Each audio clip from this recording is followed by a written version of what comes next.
سب سے زیادہ خطرہ تو مجھے ہے نا. کہا جاتا ہے کہ اگر میں گرفتار ہوا تو مجھے یا تو قتل کر دیا جائے گا یا بدترین تشدد کا نشانہ بنایا جائے گا. لیکن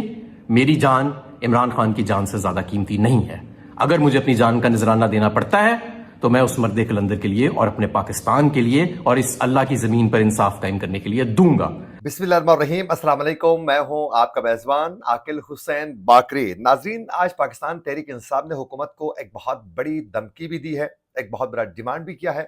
اور اڈیالہ جیل میں پاکستان تحریک انصاف کے بانی چیئرمین عمران خان کی صحت کو لے کر ایک بہت بڑی تشویش کا اظہار بھی کیا ہے. تو آج کے پروگرام میں اس کی تفصیلات آپ کے سامنے رکھیں گے. اس کے ساتھ ساتھ ناظرین، آج مولانا فضل الرحمان نے پاکستان تحریک انصاف سے ایک بہت بڑی اپیل بھی کی ہے، اور اس کے علاوہ ناظرین شنگھائی تعاون تنظیم کے اجلاس کی تیاری کے حوالے سے ایک اپڈیٹ ہے، وہ آپ کے سامنے رکھنی ہے، اور ایک انٹرنیشنل خبر بھی آپ کے سامنے رکھیں گے. بالخصوص اس وقت حزب اللہ اور اسرائیل کے درمیان جو جنگ جاری ہے، آج حزب اللہ کی جانب سے ایک بہت بڑی کارروائی کی گئی ہے، اس کی تفصیلات بھی آپ کے سامنے رکھیں گے. اگر آپ لوگوں نے ابھی تک ہمارے چینل کو سبسکرائب نہیں کیا ہے تو ہمارے چینل کو ضرور سبسکرائب کریں، اور بیل آئیکن کلک کر کے ہمارے فیس بک پیج کو بھی ضرور آپ لوگوں نے فالو کرنا ہے. ناظرین، آپ سب بخوبی آگاہ ہے کہ پاکستان تحریک انصاف کے بانی چیئرمین عمران خان سے 3 اکتوبر کے بعد پاکستان تحریک انصاف کے نہ تو وکلاء، نہ تو عمران خان کی فیملی، نہ تو پارٹی کے رہنماؤں سے کوئی ملاقات کروائی گئی ہے، جس کی وجہ سے پاکستان تحریک انصاف کے رہنما اور کارکنوں کے اندر، بالخصوص عمران خان کی فیملی کے اندر جو ہے اس وقت تشویش کی لہر بہت زیادہ بڑھ چکی ہے، کیونکہ پاکستان تحریک انصاف کے بانی چیئرمین کی صحت کو لے کر کچھ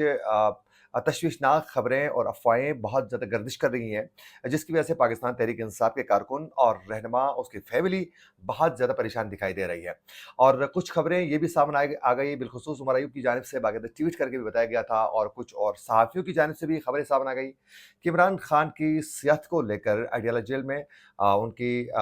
کچھ پرابلمس کو ان کو سامنا ہے، اور پھر سختیاں بھی بڑھائی گئی ہیں. اڈیالہ جیل میں ان کے جو بارک ہے اس کا باقاعدہ لائٹ کو آف کیا جا رہا ہے، اور دیگر کچھ پرابلمس کو لے کر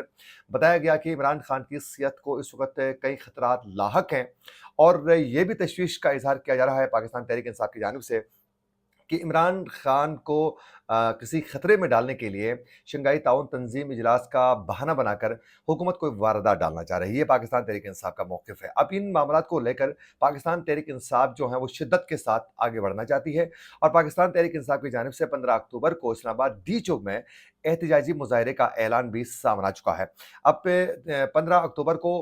ڈی چوک میں احتجاجی مظاہرے کو لے کر پاکستان تحریک انصاف کی مرکزی جو لیڈرشپ ہے وہ بھی 2 حصوں میں ڈیوائیڈ ہو چکی ہے. اب پاکستان تحریک انصاف نے حکومت سے باقاعدہ یہ مطالبہ کیا ہے. نمبر 1 تو یہ کہا ہے کہ عمران خان کی جان کو خطرہ ہے، ان کی صحت ٹھیک نہیں ہے، ان کو صحت میں کئی خطرات لاحق ہیں، فوری طور پر جو ہیں جو ان کے ڈاکٹر ہیں ان کی ملاقات کروائی جائے. اگر عمران خان کو کچھ ہوتا ہے تو پھر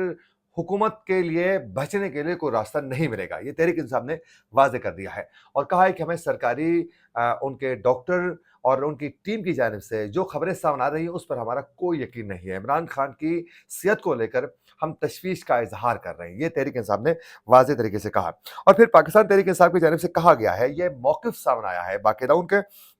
سیکرٹری اطلاعات کی جانب سے بھی، اور پھر اب سے کچھ دیر پہلے ان کے جو صدر ہیں پنجاب کے حماد اظہر کی جانب سے بھی یہ کہا گیا ہے کہ اگر فوری طور پر عمران خان سے ملاقات نہیں کروائی گئی تو 15 اکتوبر کو تمام رہنما جو ہیں وہ ڈی چوک پہنچ جائیں. اور حماد اظہر نے اب سے کچھ دیر پہلے اپنے ایک ویڈیو پیغام کے ذریعے انہوں نے یہ واضح طریقے سے کہا ہے کہ اگر عمران خان سے ملاقات نہیں کروائی جاتی ہے تو پاکستان تحریک انصاف کے تمام کارکن، انہوں نے کہا کہ میں بطور صدر پنجاب اور سیکرٹری جنرل یہ آپ لوگوں کو بتا رہا ہوں، آگاہ کر رہا ہوں کہ 15 اکتوبر کو عمران خان سے ملاقات نہیں کروائی گئی تو 15 اکتوبر کو ہم پھر احتجاجی مظاہرے کے لیے ہر صورت اسلام آباد پہنچ جائیں گے، اور تمام عہدیدار جو ہیں وہ ذمہ داری کے ساتھ پہنچ جائیں. اگر کوئی نہیں پہنچا تو پھر وہ اگلے دن سے ہی عہدیدار نہیں رہے گا پاکستان تحریک انصاف کا. یہ انہوں نے وارن کرتے ہوئے کہا کہ ہم ہر صورت احتجاج کریں گے. اور یہ بھی انہوں نے مینشن کیا کہ میری جان کو، آپ لوگوں نے سنا بھی ہے کہ میری جان کو بہت زیادہ خطرہ ہے، یہ بتایا جاتا ہے مجھے مارا جا سکتا ہے، مجھے ٹارچر کیا جا سکتا ہے. اس کے باوجود بھی اس مرد کلندر کے خاطر جو ہے میری جان جو ہے اس سے زیادہ عزیز نہیں ہے. اگر مجھے احتجاج کرنا پڑے تو میں احتجاج ضرور کروں گا، اور میں آؤں گا، احتجاج کروں گا، اور اس میں پیچھے نہیں ہٹوں گا، اور یہ میں خود لیڈ کروں گا، اور پارٹی کے رہنما اس میں لیڈ کریں گے. یہ حماد اظہر نے سختی کے ساتھ انہوں نے باقاعدہ یہ بات کی ہے. اور پاکستان تحریک انصاف کے جو سیکرٹری اطلاعات تھے انہوں نے یہ واضح کر دیا کہ سنجانی